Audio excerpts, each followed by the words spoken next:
नमस्कार दोस्तों, से राधे। अगर आपकी सिंह राशि है तो यह वीडियो आपके लिए खास होने वाली है।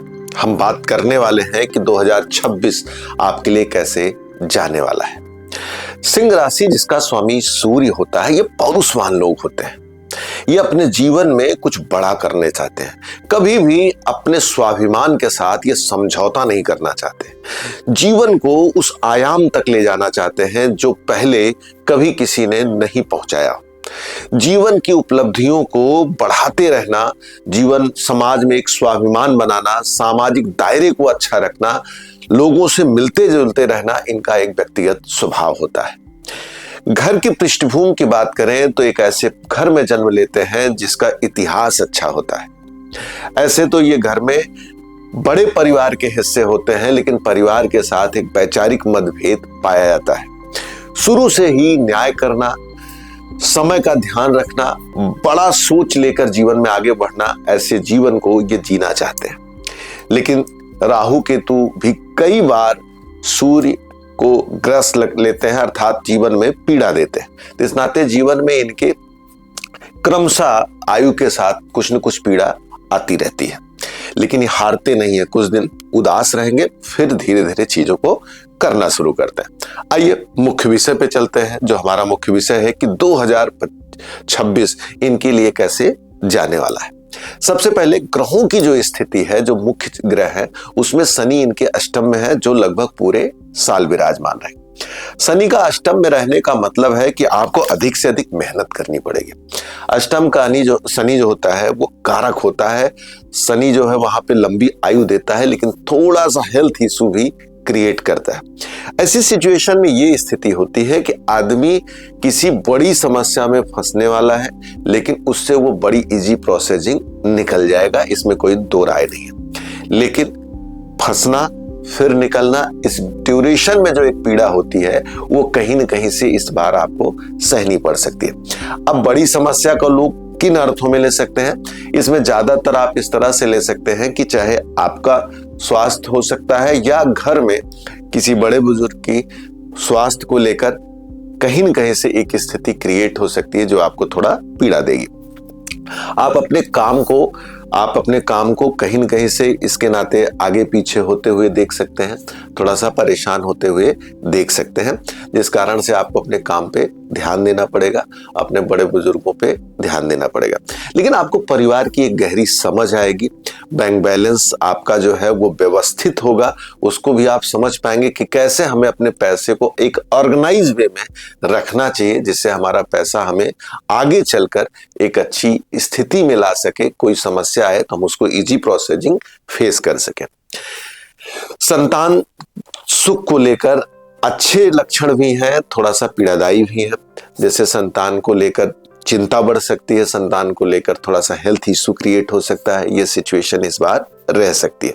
आप लोगों के मन होगा कि थोड़ा मैं नेगेटिव बता रहा हूं। मैं नेगेटिव नहीं बता रहा हूं, जो ग्रहों की रियल सिचुएशन है उस पर डिस्कशन कर रहा हूं। और हाँ, अंत में कुछ ऐसे अच्छे उपचार भी बताएंगे जो इन बाधाओं को काफी हद तक कम कर पाएंगे। देखिए, कोई भी जो बाधा होती एकदम से नहीं खत्म होती, हाँ, लेकिन यह है कि बारिश में छतरी की एक व्यवस्था की जा सकती है। तो यहां पर शनि थोड़ा सा, और पंचम घर थोड़ा सा डिस्टर्ब कर रहा है। तो पंचम घर जो है वो केवल संतान नहीं है, एजुकेशन और आपके प्रेम को भी देखकर जोड़कर देखा जाता है। बहुत सारे ऐसे व्यूअर्स होंगे जिनके तो भी संतान और शादी ही नहीं हुई है, तो वो सोचते होंगे हम क्या करें। तो आपके एजुकेशन और रिलेशनशिप में ये थोड़ा सा शनि की 10वीं दृष्टि प्रभाव डालेगी।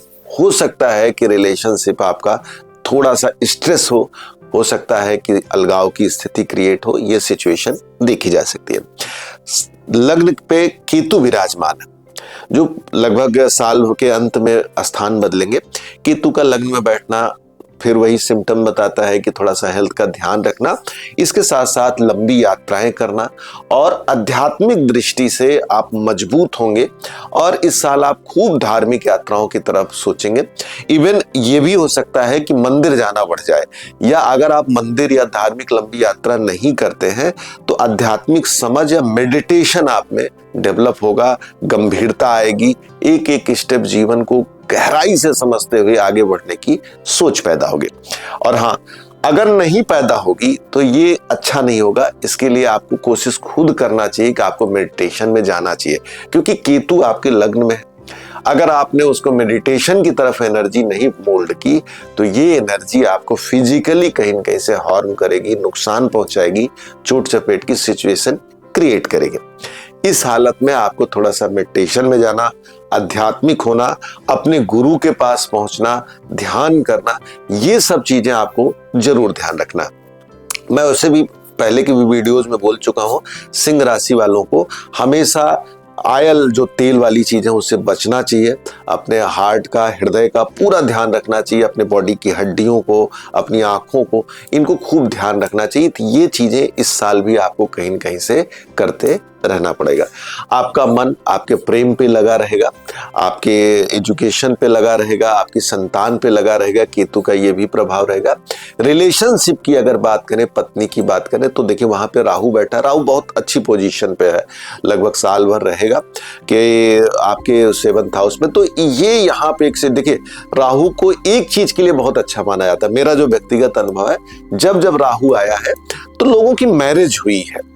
तो यहाँ पे 7th हाउस में बैठा राहु कहीं न कहीं से जितने लोग हैं अनमैरिड हैं, अगर देख रहे हैं या आप देख रहे हैं आपके बच्चे की, आपके भाई की, बहन की कुंडली है और वो अनमैरिड है, तो उसके लिए आपकी बार रिश्ते के ऑप्शन आएंगे।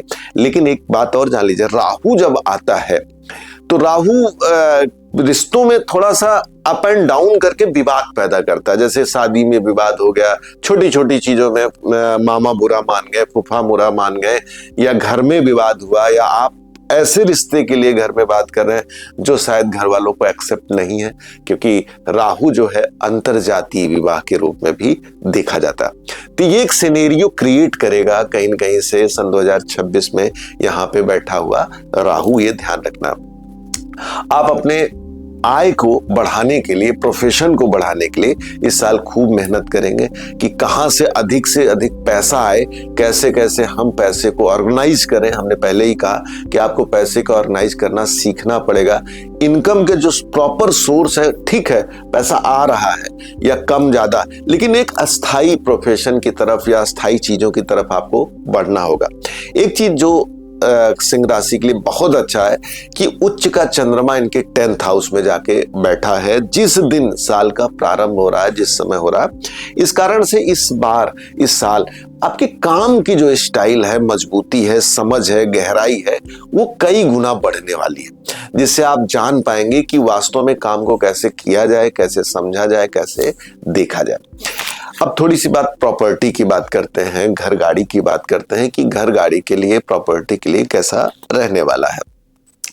देखिए, प्रॉपर्टी की बात करें तो अब की बार आप साहस करेंगे कि एक जमीन, घर बढ़ाया जाए। आपकी एक सोच पैदा होगी, समझ पैदा होगी। इवन मैं यहाँ तक कह सकता हूँ 1 से 3 तक हो सकती है। जैसे सबकी 3 नहीं जाएगी, लेकिन हाँ बहुत से लोग 1 से 3 तक जाएंगे।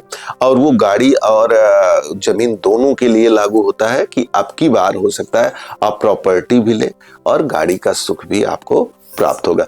मिनिमम 1 की स्थिति तो बहुत ज्यादा चांसेज है, अधिकतम 3 तक जा सकता है या इससे ऊपर भी जा सकता है। इस साल गाड़ी और जमीन की स्थिति बनती है या फ्लैट वगैरह की स्थिति इस साल आपकी बन रही है, जो अच्छी दिख रही है, कहीं न कहीं से बहुत अच्छी। विदेश यात्रा की बात करें, जैसे कुछ लोग विदेश जाना चाहते हैं। देखिए, केतु लग्न में जब आता है तो लंबी यात्राएं कराता है, समुद्री यात्रा कराता है।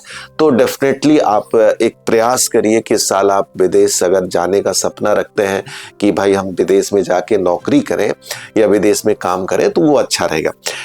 और एक चीज समझिए, जैसे कुछ लोग ऐसे हैं कि इंडिया में ही, मतलब जैसे वो बंगाल से मुंबई से जैसे कर्नाटक जाना चाहते हैं, तो गहरे अर्थों में जो ज्योतिष में विदेश कहा गया है वो ये नहीं है कि आप इंडिया से अमेरिका या ऑस्ट्रेलिया या दुबई जाए तो वही विदेश है। ज्योतिष का विदेश जो है एक लंबी यात्रा को गहरे अर्थों में विदेश कहता है। उसका रीजन भी है, क्योंकि पहले जब अपना देश था तो छोटे छोटे राज्यों में बटा हुआ था। तो इस देश से जब कोई दूसरे देश जाता था तो उसको परदेसी कहा जाता था।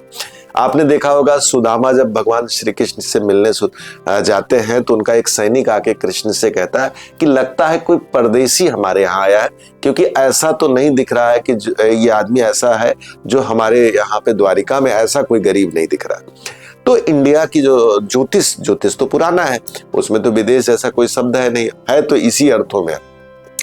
30 साल आपको लंबी यात्रा, और जो लोग बहुत लंबी यात्रा करना चाहते हैं उनके लिए भी इस साल अच्छा सिम्टम है कि आप लंबी यात्रा करेंगे और पाएंगे, और करना भी चाहिए। मैं तो कहूंगा कि यात्राएं बढ़ा दीजिए, मेडिटेशन बढ़ाइए, समझ बढ़ाइए, यात्रा बढ़ाइए।